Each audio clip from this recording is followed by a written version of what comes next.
À tout de suite.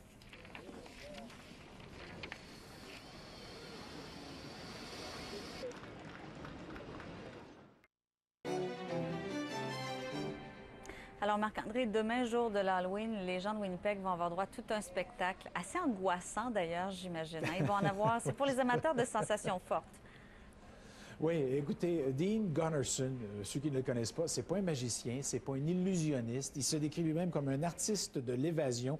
Il est de Winnipeg et puis il s'est donné comme ça en spectacle. Il a été acclamé dans à peu près 150 pays, à la télévision un peu partout. Vous savez, c'est le genre de type qui va porter une camisole de force, qui va se cadenasser, qui va s'attacher jusqu'au cou, qui va être suspendu à la Tour Eiffel ou au barrage Hoover aux États-Unis et qui va réussir à s'en sortir. Qu'on va lancer en bas du haut d'un avion et qui va réussir à ouvrir le parachute 6 secondes avant de toucher le sol. Il fait ça demain, c'est ce qu'il appelle son spectacle de l'Halloween. Il fait ça chez lui à 2h26, heure de l'Est. On sera là pour vous retransmettre ce moment-là pour célébrer les 80 ans du décès de Harry Houdini, le grand artiste de l'évasion. Voici l'entrevue que j'ai réalisée avec Dean Gunnarsson.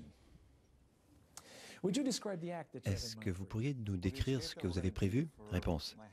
Ce que nous allons faire lors de cette commémoration pour Houdini lors de l'Halloween, c'est que je vais avoir des menottes policières, plusieurs repères.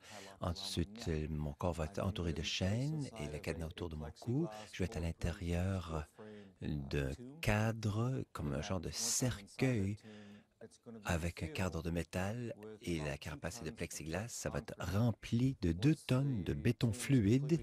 Ensuite, quand c'est complètement rempli, au-dessus de ma tête, on va le couvrir et il y aura 6 cadenas et je dois m'évader. Vous l'avez pratiqué quelquefois? Réponse, non. C'est beaucoup trop difficile, trop dangereux. Le béton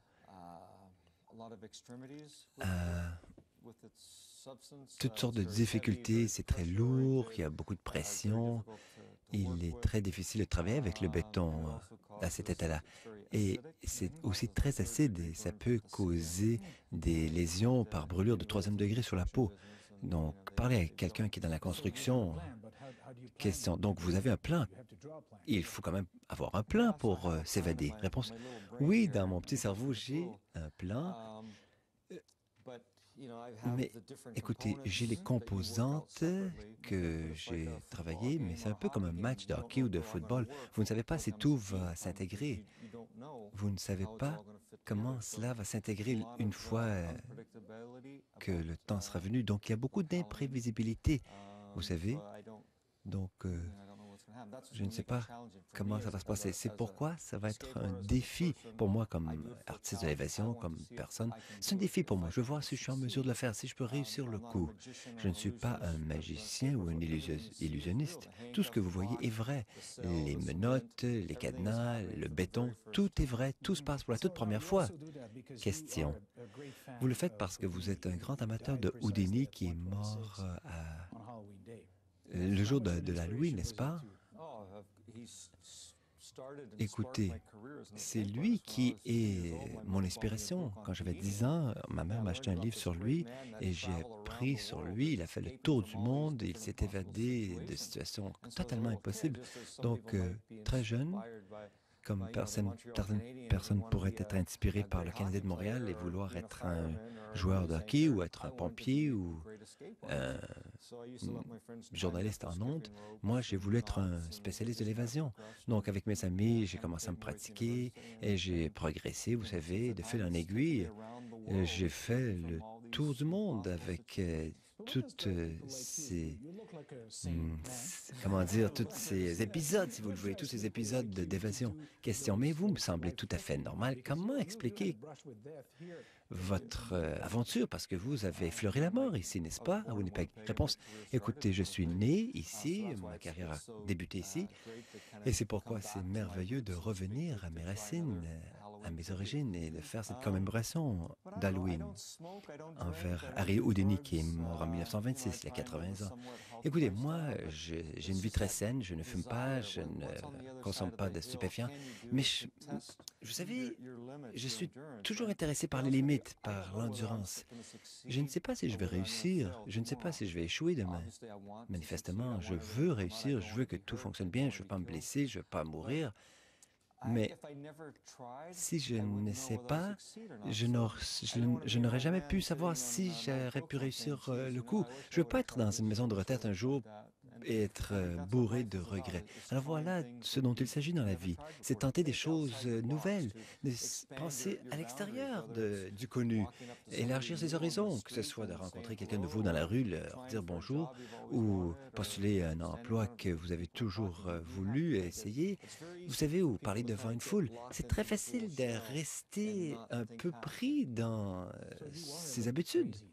Question. Donc, vous êtes un peu fou, non? Réponse. Peut-être plus que vous ne le pensez, mais dans un bon sens, car, comme je l'ai déjà dit, ça m'a tellement enrichi dans la vie. J'ai été partout en Asie, en Amérique du Sud, en Europe. Je reviens de Paris. J'étais là, à la télé. J'avais une camisole de force et ils m'ont suspendu par les orteils à quelques centaines de pieds au-dessus d'un trapèze, tout près de la Tour Eiffel.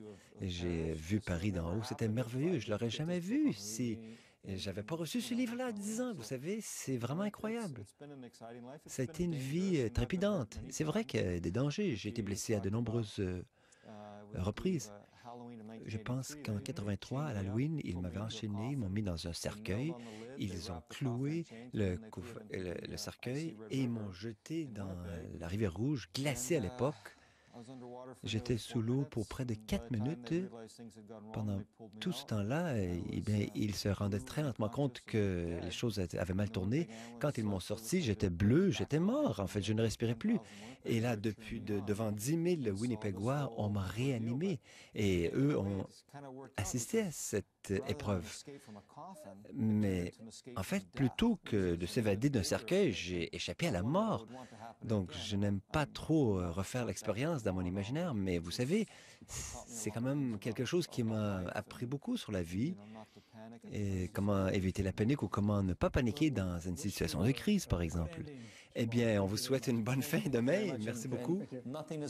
Rien n'est impossible quand vous y croyez vraiment. Voilà. Et moi, j'y crois. Amusez-vous bien lors de l'Halloween. Merci.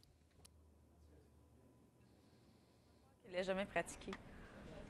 C'est incroyable. C'est assez incroyable. Je dois quand même rajouter tout de suite et vous dire qu'il va peut-être avoir un problème de fournisseur de ciment parce que son premier fournisseur a décidé de se retirer du projet. Et là, il était en négociation cet après-midi pour se trouver un deuxième fournisseur. Écoutez, il y a des papiers, bien sûr, ces compagnies-là ne veulent pas être coincées, être tenues criminellement responsables. Donc, c'est à suivre tout ça. Donc, 2h26 demain. 2h26, on sera là pour vous montrer ça demain. On va se croiser les doigts pour lui. Merci beaucoup, Marc-André.